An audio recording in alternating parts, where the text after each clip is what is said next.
Mom, it wasn't a phase. You just raised a depressed alcoholic who likes to fuck girls in the ass and kill ducks. Oi! Always seek adventure. Signing in. We are in Sweetwater, Tennessee. Sweetwater, Tennessee is home of one of the United States' largest underground lakes. We're here at the Lost Sea Adventure. It's a Friday and, well, place is booming. Oh, they got a restaurant. Huh. My wallet? Yeah, I got my wallet. So, Lost Sea parking. Oh, Wild Tour? Yeah, it's where you kayak in it. Oh, that'd be fucking awesome. No, thank you. No kayaking? Oh, man. I hope we're both coming off of COVID, so of one of its variants. So hopefully it's not too much walking. What is it, 3/4 of a mile? Yeah, it's not a lot of walking. Yeah, we're gonna die. There goes the general store. Well, we're gonna get and figure out what the hell's going on here, and I'll record some more shit.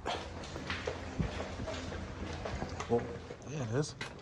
Okay, I'm gonna try not to freak out. Not gonna freak out. You okay? Yeah, it's just a little wobbly. It's totally fine. I'm not gonna die. Now watch your heads right here. This is our first low-hanging rock of our tour. Now walking across this bridge, you cannot be scared of heights because we are underground. We're Now underground. what we're going to be looking at next on our tour today is located right up here in this corner. This is known as the Vale of Tears. It gets that name because it's a very active formation in our cave and it does drip water often. Sometimes it looks like it's crying, it's having a bad day. Now the formations you see along the ceiling, those are called stalactites. The ones underneath them are known as stalagmites. When they grow together, they form this right here. It's called a stalactose, stalagmite, column, or pillar. How I can easily remember these and tell them apart: stalactites always hold tight to the ceiling. Stalagmites might eventually reach the ceiling.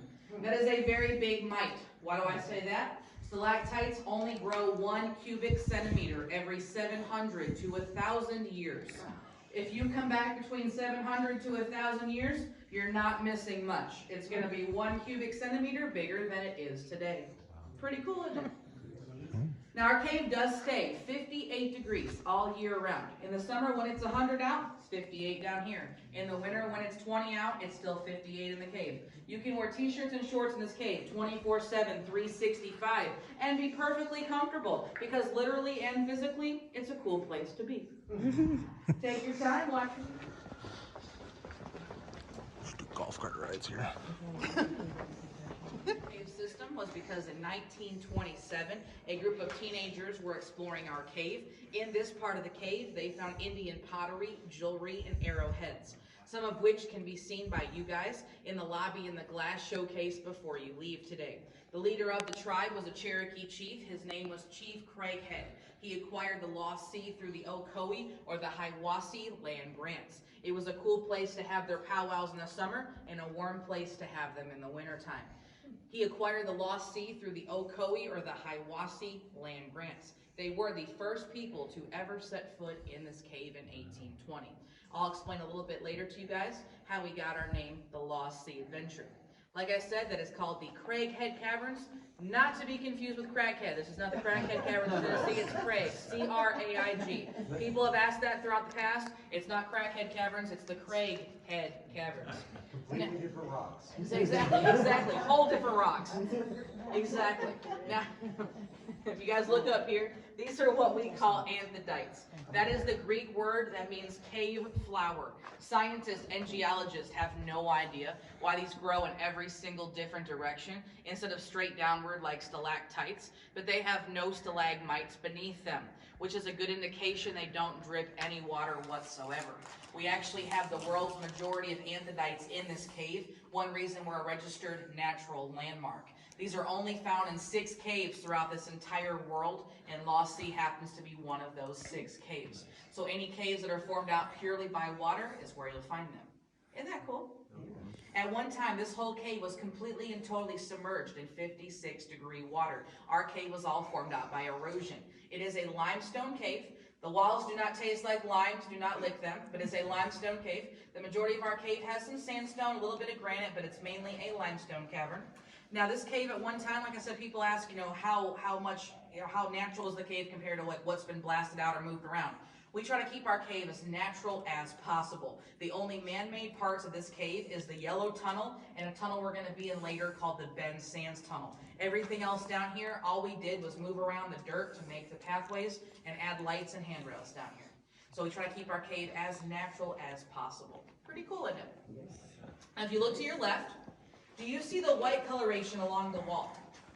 That is known as Moon's Milk. That is a calcium deposit. When the Cherokee were down here, if they ever got open cuts or wounds, they took that Moon's Milk, scraped it off, put it on their cuts and wounds. It acted as a neosporin. In Europe and Asia for centuries in the 1800s, people used the Moon's Milk as a healing remedy. So now you know so far we have neosporin, Tums and roll eggs and bacon, in case you want to know.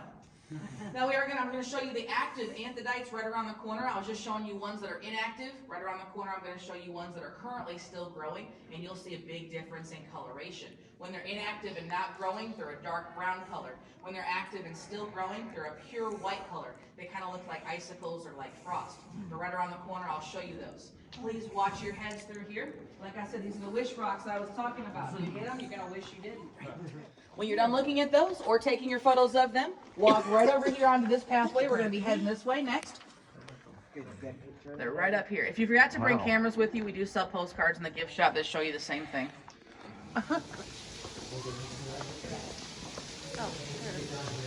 Oh, look at that.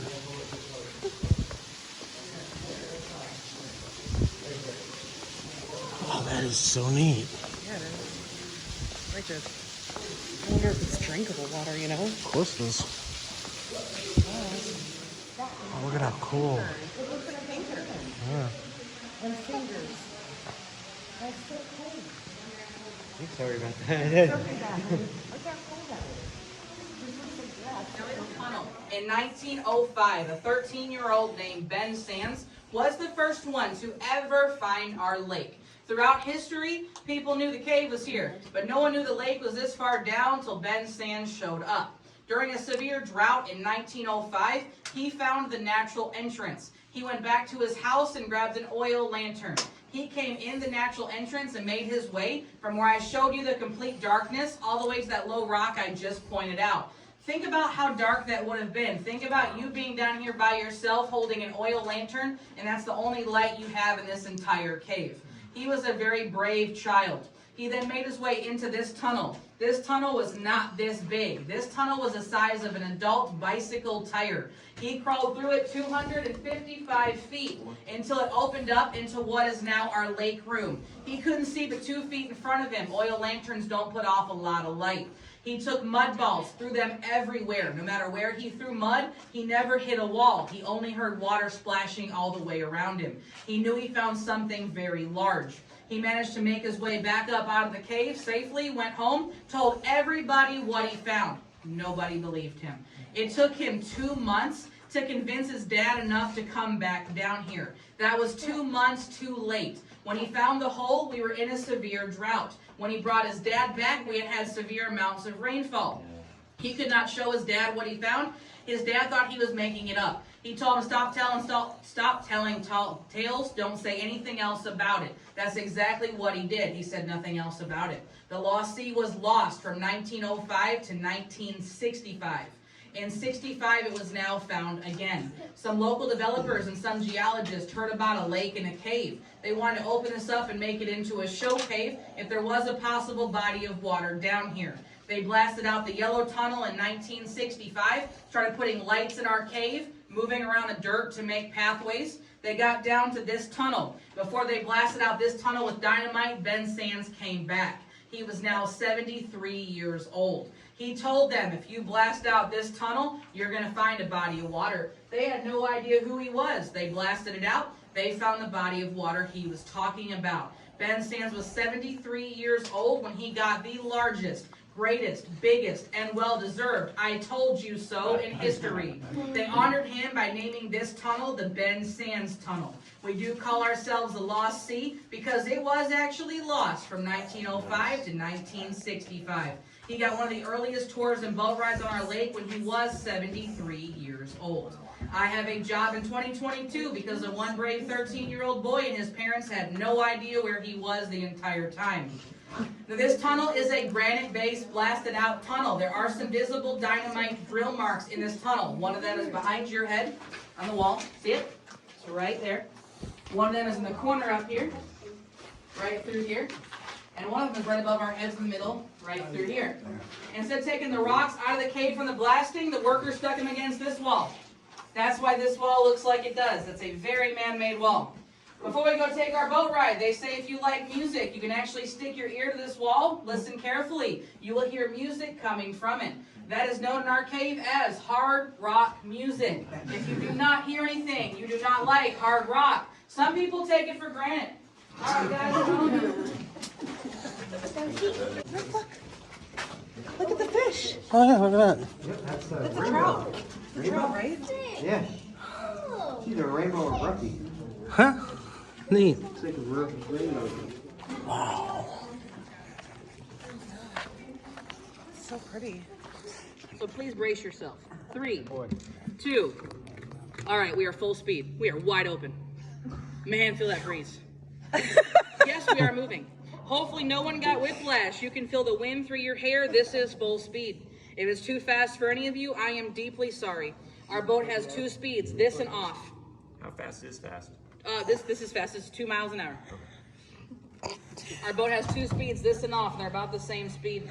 We're currently in a no-wake zone because the boats can't make one. We are sailing the Lost Sea, North America's largest underground body of water at 2.1 miles an hour. We are in the Guinness World Records for being North America's largest underground body of water, the second largest underground body of water in the world. The first one is located in South Africa. It's called the Dragon's Breath, and they only use their cave for scientific reasons. Plus, their cave is a sulfur cave. Sulfur and people really don't mix that well. Literally, their cave stinks. Now, at the end of the dock, you're going to see some steps going down into the water. If you look over to the right side of the boat, they're right there. Back in 2007, Lost Sea suffered a severe drought. We lost 30 feet of lake water. We became the lost puddle. We had to use those steps to get down to the lake and back up. The water's back up to normal, so we don't have to use those steps anymore. We do have fish in here. I'll explain them to you shortly. But first, in the 70s, we had some scuba divers come down here. They did not find much, but what they found was actually pretty cool. They found an opening 5 feet above the bottom of the lake floor along this left wall. They went in the opening, they found 800 feet, as long as this room itself, until their lifeline ran out. They sent out sonar projections to see how big the room was they went into. 2 walls came back, 2 walls never did. They suggest the room they were in has enough water in it to make the Lost Sea have 13.5 acres of water. We're only on 4.5 acres right now. There's a possible 9 acres of water on the left-hand side of that wall. Now, we do have fish in here. Some of you have been noticing some of them. We have fish down here. Nothing was ever naturally down here. Our fish come from Tellico. We actually chose rainbow trout because rainbow trout like cold water. The water's 56 degrees all year round. We put these fish down here in the 70s. We tagged them with our name, address, and phone number to see if the lake had any outlets that went anywhere. All of our tagged fish stayed. It was like an experiment gone bad. Our theory is if you got fed as many times a day as they do, you would have no reason to leave either. Our fish are like your relatives. Feed them one time and they will stay forever. They do lose 20% vision, 75% color. The lights do stay on for the fish about 12 hours a day. They're not completely blind, white, or albino. The only time the fish are taken out of here is if they die. The biggest fish ever taken out because it was dead is in the gift shop. You can see him before you leave today. He is 16 pounds, 7 ounces, Man, look at that and one. 33 inches long. He was the biggest fish ever pulled from this lake. His name is Bruce. And these fish down here cannot reproduce. Rainbow trout need a rocky bottom and a swift-going current to lay eggs. Our lake has a clay bottom and no current. If the fish have any eggs, the eggs have nothing to hold on to. They float back up to the top of the water. The fish think we have fed them and they will eat their children. So every 3 to 5 years, the lake does get restocked with the fish. What year was Bruce pulled out? That was basically in the late 70s, somewhere around 80, 81. We just suggest like the beginning of the age of fish back here. They will come right beside the boat. They're kind of spoiled rotten. They know the boat means food.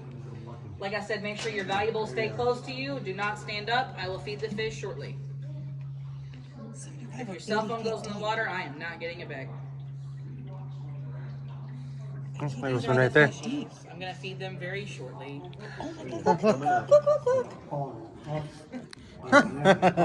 They know it's food. Holy crap, that's a big fish. How big around is he? Oh my gosh. Oh my god. He eats good. That's Bubba. Look at them go. Look at the fishes. Look at them follow, baby. Oh my god. No joke, they are following. Oh jeez. They're like the carp at Indiana Beach. Yeah. They eat, exactly. They do. They're spoiled. Oh my I'm god. gonna turn the boat around on both sides back here so everybody can see them. Let's see. These are the fishies. Lake just found, so they're probably in the middle of the lake, so we're gonna Oh, start. look at the minnows. Those minnows? Nope, those are raindrops. Those are stalactites dripping down. Oh, never mind. You're good. It happens. You're good. All right.